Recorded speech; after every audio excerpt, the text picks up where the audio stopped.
Hello everybody and welcome back to Expert Examiner IELTS. My name is Glyn and in this video we have some feedback. We're going to do some feedback on Vladimir's speaking test. So let's check it out.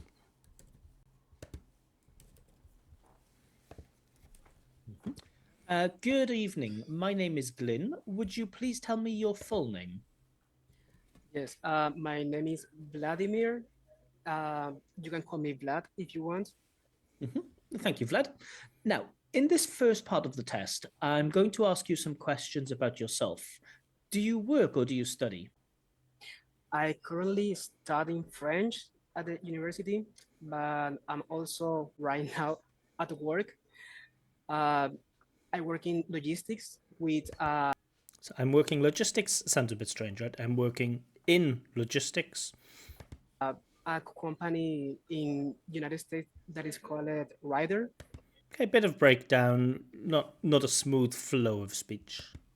They are in charge of warehouses. Okay, they are in charge of. In charge of is a very nice collocation, and also he's chunked that language appropriately. In charge of, putting the stress on charge. Good stuff. Transportations of goods, any kind of logistics issues you can find. It's not all connected though, so the speech is quite disconnected. And what do you like most about your job? I think because I really enjoy logistics. I mean, I So it's a strange way to start, right? Why do you like your job? No, sorry, the question wasn't why do you like your job? The question was what do you like about your job? And the answer was because I like logistics. So the coherence isn't, exactly there. What do you like about your job? Well, one thing I really love is the fact that blah, blah, blah, blah, blah. That's a nice answer. have studied that. I'm an industrial engineer, specialized in logistics. So I Okay, so it's quite noticeable pretty quickly that Vladimir has a speech impediment. So a speech impediment is some kind of problem with your speech. The most common speech impediment is something we call a stutter. I think some people call it a stammer. So this is where people repeat the first letter of a word. So for example, if they want to say the word ball, they might say ball.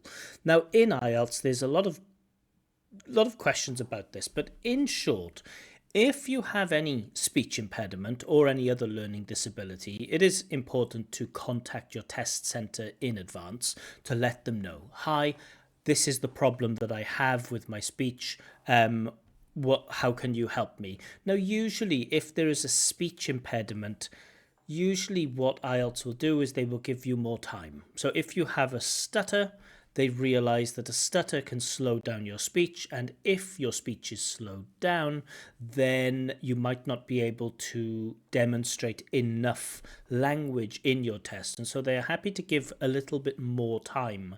But in terms of the marking, that's an interesting thing. It shouldn't, technically, it doesn't affect the marking, but the way that I approach this is I'm still looking for disfluencies, but I will treat stutters the same way that I would treat any other pause.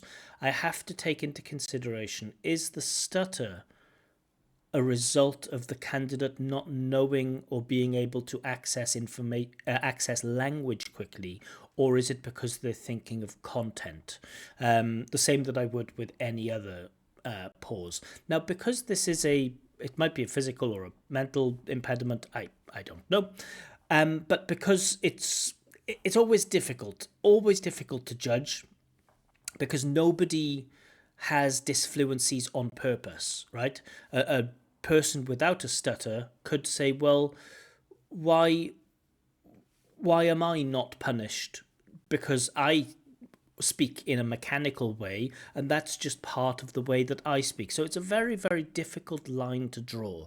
Nobody speaks disfluently on purpose, but speech impediments are obviously not the candidate's fault. So how do we measure it? It's tricky. But as I say, I will treat stutters as I would other hesitations. If I feel I won't punish him, I won't punish his speaking any more heavily because he has a stutter. Yeah, but we'll see how it goes. find it very interesting how goods are moved through the country, So the paperwork, I think he is having difficulty accessing language there. Maybe. Just listen to it again. how goods are moved through the country, How goods are moved. And I think he's trying to access the word. He's thinking of maybe through as a candidate word, over as a candidate word, around or from country to country. And he settles on through in the end, and then he lands on through and uses through. I can't say for sure because I'm not a mind reader, but for me, this is an example of a disfluency caused by language, not caused by content and not caused necessarily by the stutter.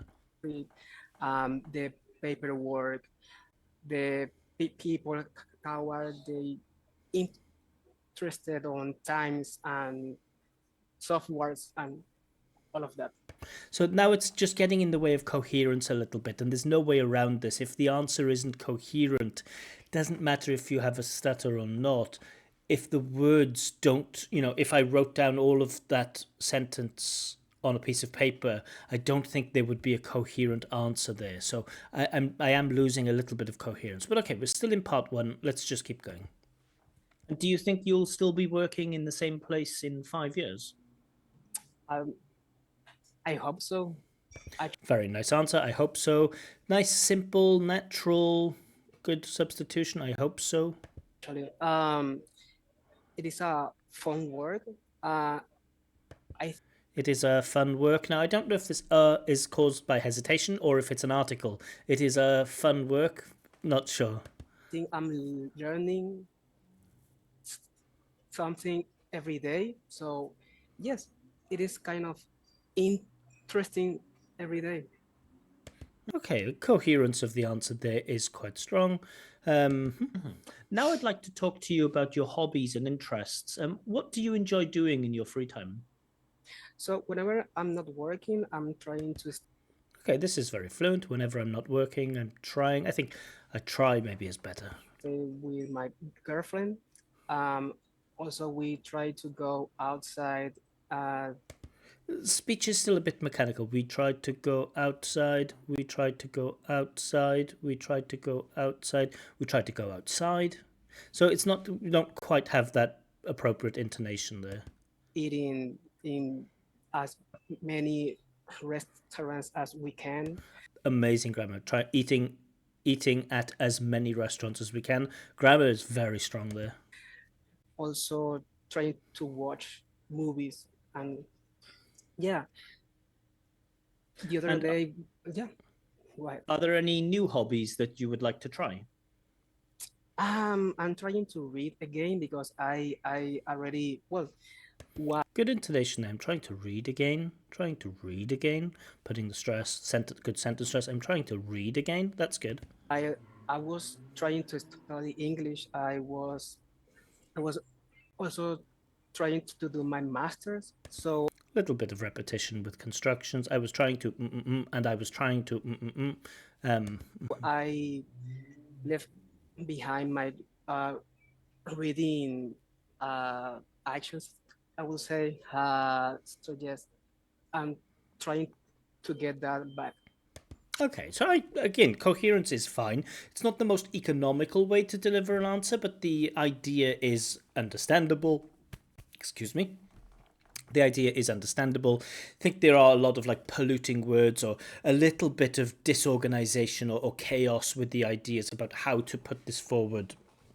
You could let's compare two answers, for example, right? Are there any new hobbies you'd like to try? Yeah, I'd really like to get back into reading. Like, I used to read a lot, but now because I study a lot, I haven't really had time to do it and I really miss it. So I hope soon I'll be able to get back into it, right? That's a coherent and economical and simple answer. A less organized one would be something, yeah, I'm trying to read, like, because I was like, I in the past I was reading before, and now I'm trying not. I want to. You get the point, right? So the speech doesn't come out in a logical or in a nice flowing way. There's noticeable barriers and blocks just stopping that. Now, again, I think that probably is a mix of the language and the speech impediment, but I think it is somehow language based. Let's talk about social media. So I can see that Vladimir here is very brave to do this. It's not easy to come on a recorded test and perform this way. I think he's aware now of his stutter and he's using some type of techniques to try to calm himself down. He's closing his eyes, and that's absolutely fine to do in the test too, right? If you have a speech impediment, sometimes you may know that there are some techniques that you can use that help to calm you down. For many people, things like a stutter get worse when you're in stressed situations, in high stress situations. And certainly an IELTS test is a high stress situation. So if you need to take deep breaths or close your eyes or things like this, you should do that in the IELTS test. Anything that can help you keep this under control, great. But this is another reason why it's important to contact the test center in advance so they know this, so that they won't, judge you for doing that. Media now. How often do you use social media? Actually, a lot. That's why I put a timer on it because Full timer is very topic specific, useful, good word here. I just mentioned that difference between what a lot of people think is IELTS language, like picturesque scenery, versus I use a timer to restrict the amount of time I spend on a timer. Like for me, timer is such a more impressive word than picturesque scenery. Um, because I just want to not use that I want to not use that. I don't know. I don't want to use that. Is probably the most natural way of expressing that. often. Like do, instead of use that time in social media, Instead of using, so we use gerund after prepositions, right? Good at doing something instead of doing something, instead of using, not instead of use.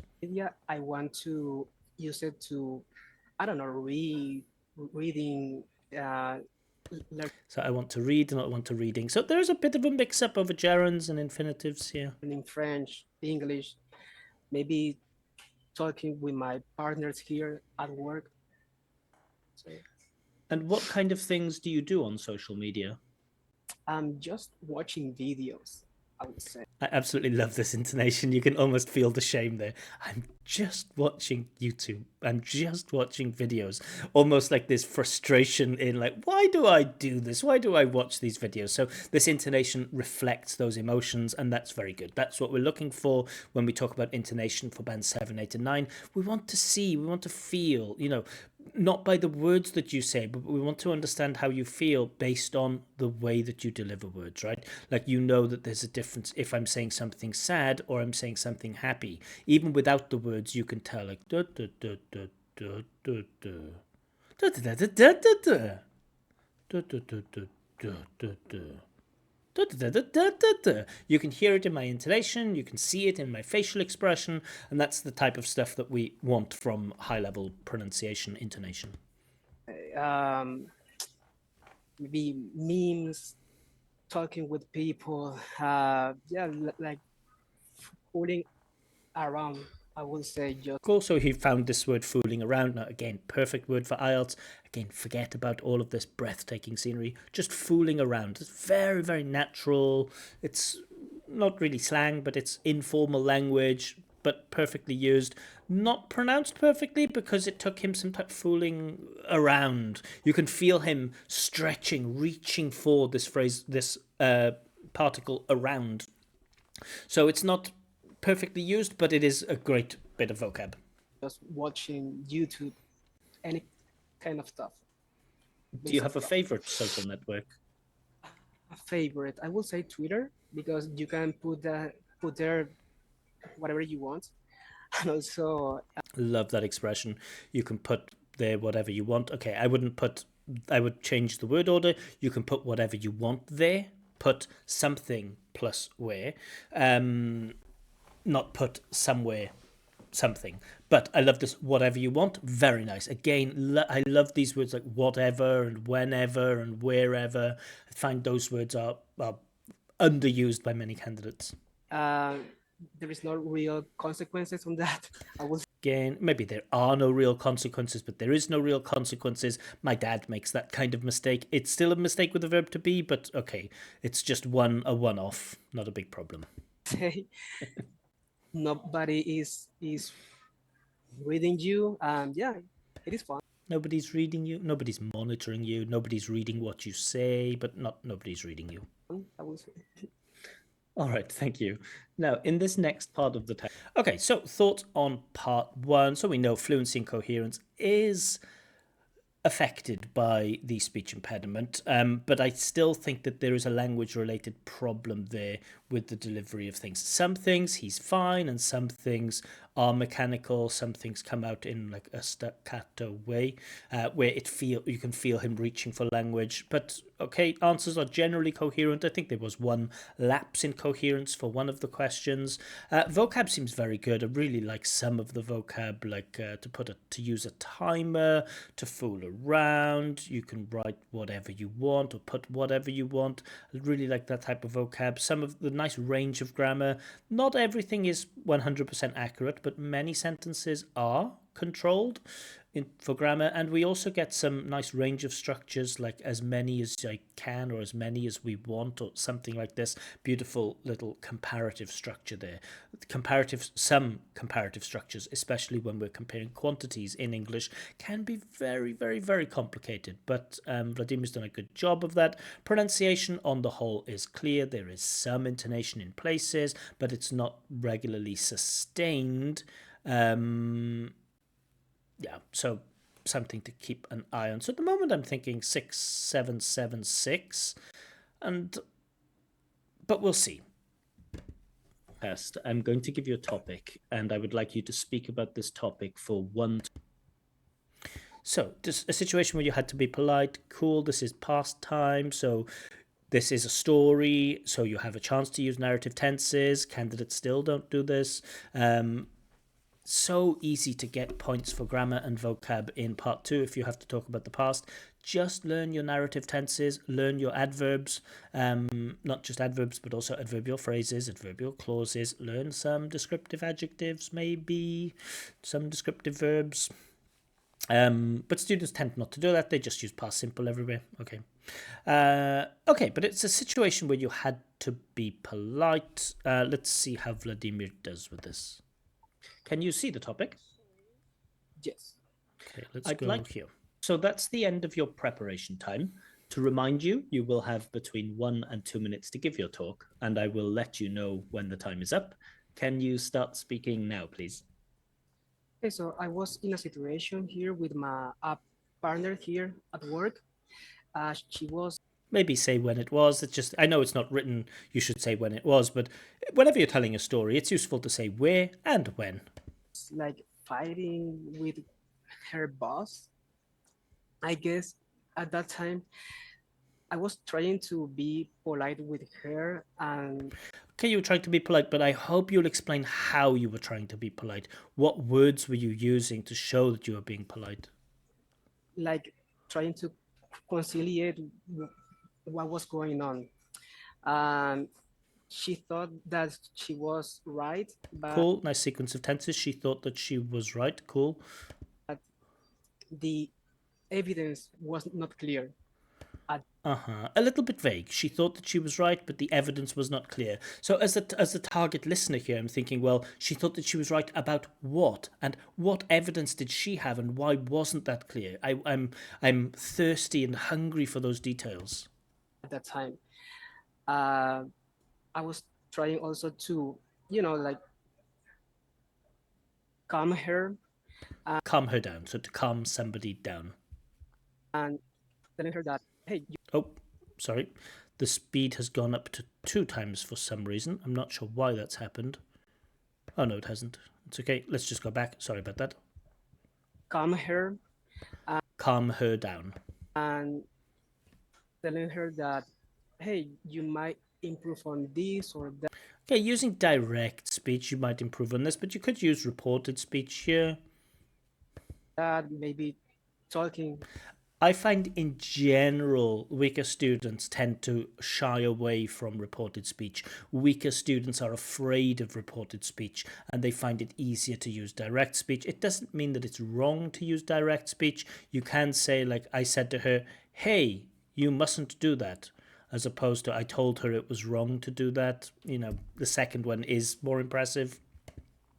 about this, and just don't know, like giving any excuse to, to her boss in order Again, any excuse to her boss. Which excuse? What was the fight about? We still were lacking in details. to calm down this situation.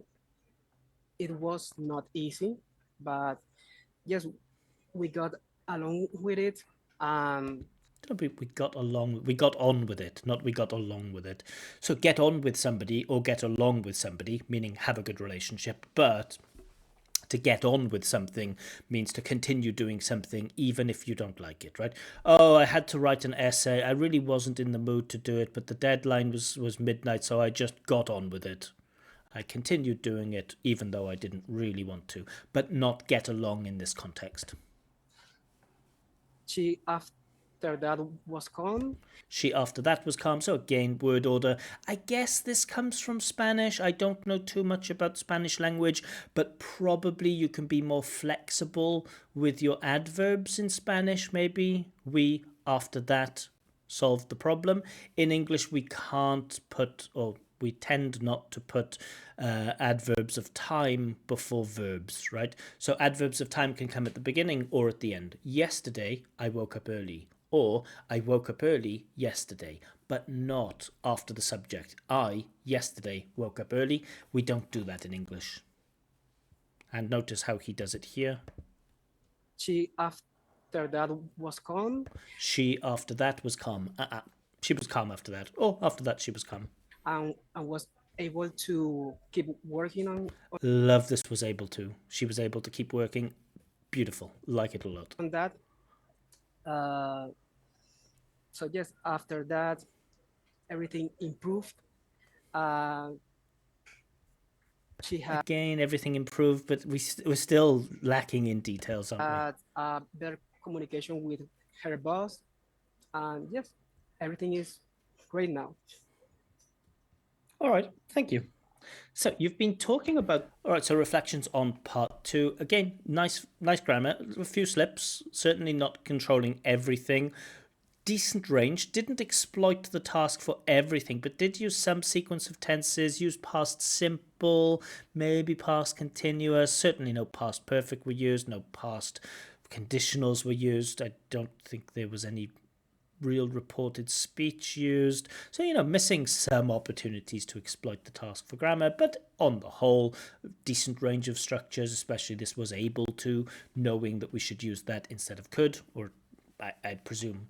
That was good, was able to keep going, so keep doing something, that was good. So we did have a nice wide variety of structures and reasonably well controlled for grammar. Vocab, I was a little bit disappointed with the vocab. Typically, students with less vocab tend not to give details. The higher the vocab, the more precision we get. And so, if you ask an elementary student, did you like that film? Yes, I did. Why? Because it was good. Why was it good? Because it was interesting.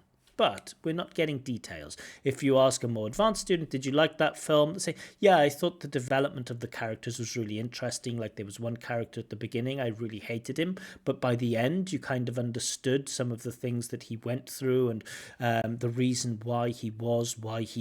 And then that helped to like build sympathy. So I thought that aspect of the film like included really good storytelling. And on top of that, the soundtrack was just fantastic, right? We get details there of like, oh, now I understand why you like the film, not just because it was good and interesting. And it seems like Vladimir's talk is a little bit like that. Like, oh, there was a woman, she had a problem with her boss, and I tried to calm her down, and she thought she was right, but she wasn't. But then in the end, everything was okay. And it's like, yeah, but I don't know the nature of the problem. So a bit disappointed in the vocab. And again, that you lose points a little bit for coherence, just a little bit for that. In terms of pronunciation, exactly the same as part one. A little bit slow, some evidence of chunking, but some evidence of like things being pronounced in a disconnected way. Yeah. Anyway, getting forward to part 3. I don't know if there's anything. Maybe I'll focus just a little bit on pronunciation for part 3. And I'm just curious about vocab because part 1 we had really strong vocab, part 2 we had weaker vocab, and I want to see if he can rescue the situation in part 3 with the vocab. I think grammar I'm okay with, fluency and coherence I think I'm okay with scores for this situation where you had to be polite. Now I'd like to move on and talk about politeness, respect, and manners. Is it important for people in your country to show respect to older people? To other people, yes, and actually other people To older people, yes. I like that. That's a natural way to answer.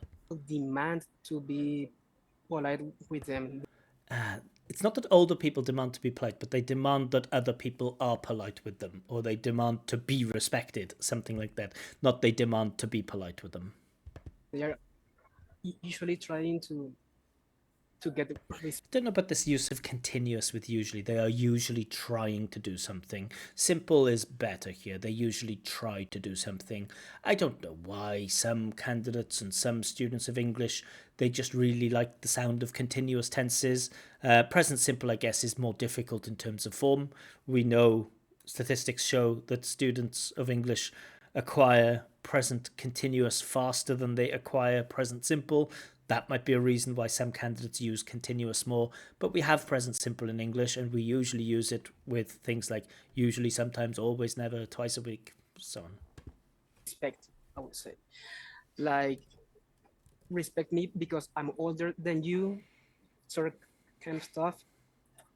And yes, and actually, if you are not respect with them, you If you are not if you are not respectful to them, or if you don't respect them, if you don't show enough respect, so that would be better vocab. might get jailed. Might get killed. Okay, again, in IELTS, I would avoid talking about death.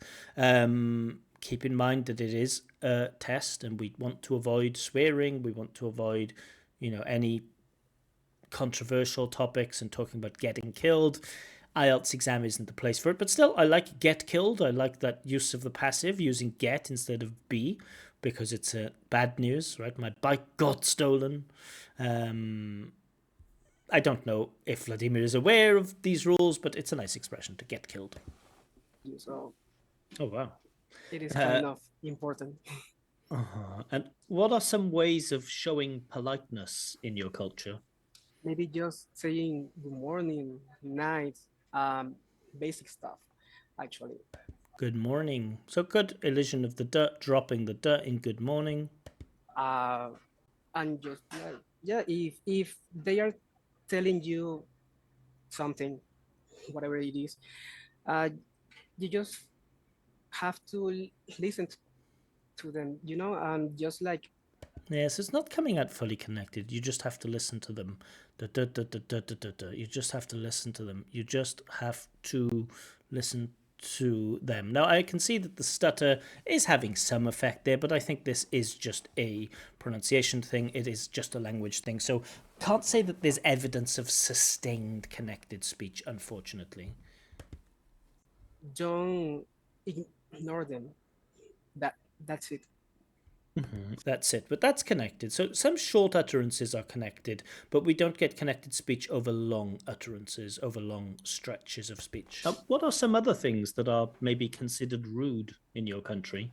Rude, maybe. I like the strategy that he has. He repeats one keyword and then answers it. I think that's a nice natural way of answering. Rude? I think that's Not giving the chair on buses. So we have a phrasal verb for this, to give up your seat, or a fixed expression, to give up your seat. Not giving the chair on buses. Buses have seats or places. Give up your place or give up your seat. And we use give up your seat. I will So again, just imprecise vocab. The vocab that he uses is fine, to give your chair. It's understandable, but is it precise vocab? No. Do people in the UK and America use that term? Oh, give your chair to that old woman. They might say give your seat, or give your space, or give your place, or give up your seat, but not give your chair. say, and also not not talking to them when they say hello. It is also disrespectful that yeah, that's it. I will say. Yeah, so a few times we've had answers where it's almost like the candidate gives up, that's it, or well, yes, or something like this, where towards the end of the speech, candidate has kind of run out of ideas and gives up. And this is a problem with fluency and coherence again. And do you have, sorry about that, have any other rules of etiquette, like maybe while you are eating, for example? Well, not really. Maybe in other cultures and that, but here Cultures, not cultures. I know the way we write it looks like cultures, but no, cultures. This schwa sound in English, the I feel like we're not quite getting enough of that. And it's many people whose first languages are phonetic, right? Phonetic means you write it the way that you speak it. They tend to speak English in that way too, right? Like you have the word unfortunately. A lot of people say unfortunately, unfortunately. This happens a lot in the Spanish speaking world. I guess it means that Spanish is a phonetic language, but like, for example, the word professional is not profesional, professional, profesional, professional, profesional. English isn't a phonetic language, and so we don't read all of the words as we write them. It's a semi phonetic language, and it is a huge pain in the neck. Why can't we just have a nice, simple writing system that matches the way that we speak? Well, I could give you a lesson in the history of the English language to tell you all about that, but this isn't the place for it. But we're not quite getting enough of those schwas. actually, if you are on Schwa is the sound. It's the most common vowel sound in English. And, professional, professional. Three, professional. the table, you can eat whatever you want, even if the oldest one is not eating at the time. It doesn't matter. You can Cool, it doesn't matter. And again, when we talk about impressive IELTS language, I like it doesn't matter. Instead of it is not important, it doesn't matter. Again, it's natural, it's great. So much better than picturesque, breathtaking scenery. eat whenever you want, whatever you want, in the place you want. Actually, if you wanna go to your bedroom and eat there, you can do it. It is not that rude that in my country. Obviously, that Country, you hear it, so not hitting that schwa of country, but country, because again, reading English words phonetically. Country. depends on every, I don't know, every relation. But yes, in general, it's not that rude. And whose responsibility do you think it is to make sure that young people are polite and respectful? Do you think it's the responsibility of schools or parents? That is a I don't know why I had such a serious face when I was reading that question. Look at my face there. Terrible. Ugh. Responsibility of schools or parents? that is a tough one. I will Of course, I love the way he buys time here. So, that is a tough one. So much better than I think. So, that is a tough one. Nice. say it is from both parts. Actually, Don't know why from both parts here. Whose responsibility is it? From both parts. Just a bit strange. parents are, well, they have most of their responsibility on that task. In They have most of the responsibility on that for that task. Because, well, school can teach you maybe math, biology, those things, but when we are talking about matters, and that is parents' responsibility. Like So his answer seems to have changed from like, oh, that's a tough one. Both of them have responsibility, and now when he gives more details, he seems to be saying that it's more the parents' responsibility, and the schools really should only teach things like maths. they are trying always to look after you and trying to teach you how you develop in society. So yeah, I would say both, but a little bit more on parents. Okay, fair enough. And do you think people in the future will be more or less polite than we are now? That really So, just curious to see now, will we get any future time constructions? Um, Again, many candidates just don't pay attention to that. It doesn't register with them that, oh, the examiner has asked me to talk about the future. I should exploit this and use future time constructions, but we'll see. really depends on what you think is What you really love this accommodation, what you, not what you, but changing it to what you natural. So, again, there are elements of connected speech in there, just not enough of them, unfortunately. But there are some really, really, really good elements of connected speech. polite, because if we are talking about saying goodbye, good morning, and all of that, I will say we will be less polite in the future. Okay, we will be less polite. We get the predictive modal will. It's the most natural one to use here. Because, well, usually when you go to bigger cities, And again, now we're going back to the present instead of continuing talking about the future. But he's giving his reasons, so it's fair. that you will see like not that the people are not saying those things very often. Again, you can see mechanical not saying those things very often. And yeah, cities are getting bigger, and I will say that is what will happen.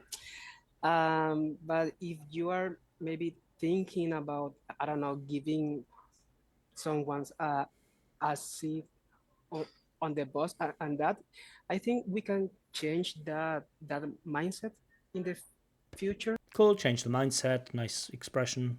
Very new. Um, and just I'd like to have a bit more details about that. What do you mean change the mindset? What's wrong with the current mindset? What type of mindset should we change it to? And how would we do that? Those details would be useful. like, yeah, it can work in the future. I will say like we can see we can be more polite actually. Okay, thank you. That is the end of the test. Alrighty then, so let's get into some marks, shall we? No, we don't want to start with grammatical range and accuracy. We want to start with fluency and coherence. So I'm going to give a 6 for this. So some comments to make. So although your speech,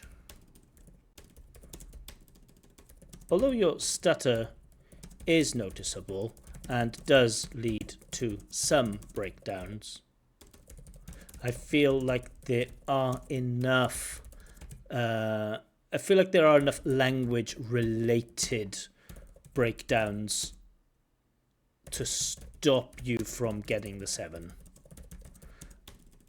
Additionally, or on top of that, or also you occasionally lose a little coherence and you aren't, let's say, generous. You aren't generous with details, which again affects coherence but also affects lexical resource. But I do think you had enough lexical resource for a 7. I'll try to keep these comments short as possible. So you have a very nice range of lexical resource to speak about a variety of topics. You also use a lot of very natural informal language, things like fool around, and there were a few other examples in the not just informal language, informal and neutral language, I should say. But I love the use of like whatever you want and little bits like that. Sometimes there are slips with collocation, give your seat instead of give up your seat, or to have responsibility on something instead of have responsibility for something. There were quite a few of those slips, but you showed some awareness of style and collocation, so enough for a 7 for sure. And sometimes and adding more detail to your answers, especially in part 2, would allow you to use even more vocab. So if you'd been more detailed, I certainly think you have enough vocab in you for an 8. I think if we just monitored your brain, the amount of words, natural, beautiful constructions or words that you probably have enough for an 8. It's just whether you can find that resource in the test itself. Grammatical range and accuracy, I also think you have enough for a 7 here. So I wouldn't say there are like lots and lots and lots and lots of back-to-back error-free sentences, but it is noticeable that there are a lot of error-free sentences. You also show a very good range. The range could be even wider, especially in part 2, where you just use past simple and maybe a bit of past continuous. You could have used past modals, you could have used reported speech, you could have used past perfect or past perfect continuous. So, you didn't fully exploit that. The range could be even wider, especially in part 2. There are some grammatical mistakes that are noticeable, but yeah, enough for a 7. Sorry, having a bit of a problem with my board. Cool. And then finally, pronunciation. I think I have to give 6 for this. So there are elements. There are some really nice elements of connected speech, but they are just and intonation.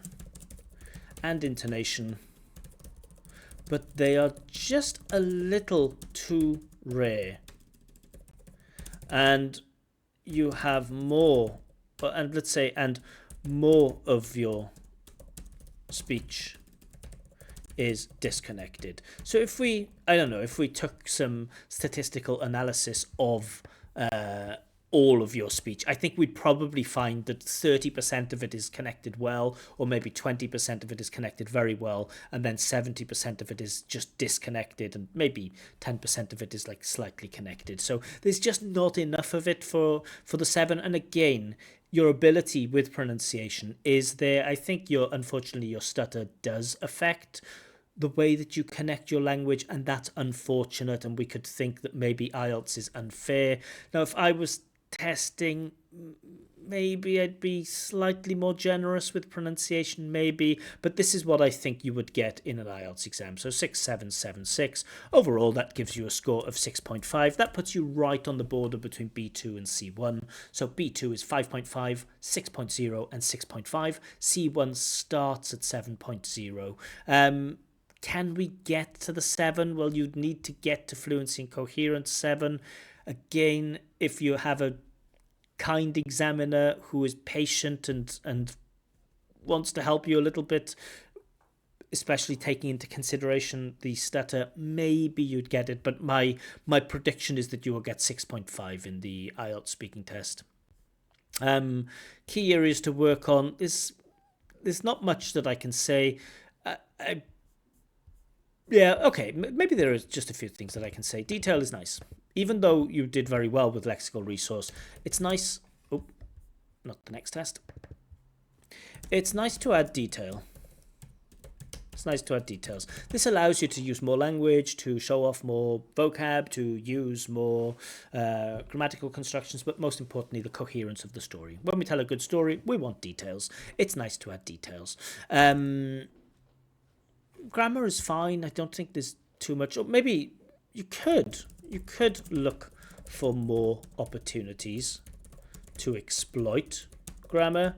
Like one thing I used to do with students, I don't do it so much anymore, is analyze the questions and try to think, well, what kind of grammar is that? What kind of grammar is that testing? Right? You can always see something if you have an analytical eye. Whenever you read an IELTS question, you can always see that, oh, this grammar could be used here. Oh, that grammar could be used here. Oh, that grammar could be used here. And the reason I'm focusing on that is because I think because of the speech impediment, the pronunciation and the fluency and coherence will be difficult to get the 7 there. And so probably your best bet is to boost your lexical resource and boost your grammatical range and accuracy. You could potentially get 8s in both of those if you learnt how to add more details, and if you learned how to exploit questions for grammar, looking at questions like, oh, how might this change in the future? Okay, they're talking about the future. I can use will, I can use be going to, I can use might, I can use be bound to, I can use be likely to, I can use will probably, I can use will definitely, all of that functional language to talk about the future. If the question is like, how has something changed? Well, we used to have this, we don't have this anymore. There used to be a there is no longer a right? Though that type of grammar could be activated. So understanding and doing some training about how to activate certain grammar points with certain questions, it might be useful, but I don't know. There are pros and cons to this approach. So I'm definitely not saying that that's something 100% that you could do, that you should do, but it is something you could think about. How can you exploit questions to activate a wider range of grammar? I think those are the the only two areas that I would put there. Yeah, so I'll leave it there. So if you found that video useful, please do give it a like, and please do subscribe to my channel and leave a comment. All of that good stuff helps to get more eyes on this channel. And of course, if you'd like your own free practice mock speaking test, so many people still write this in the comments. How do I get a speaking test? You can contact me. The information on how to contact me is given below. I'm on Facebook, I'm on Twitter, and I've put my Gmail there too. Some people even wrote, I found your Facebook, now what do I do? Add me, click message, say, hello Glyn, I would like to have a free mock speaking test. I understand that you are very, very busy right now, and I will not write 20 messages to you in the next 24 hours if you don't reply.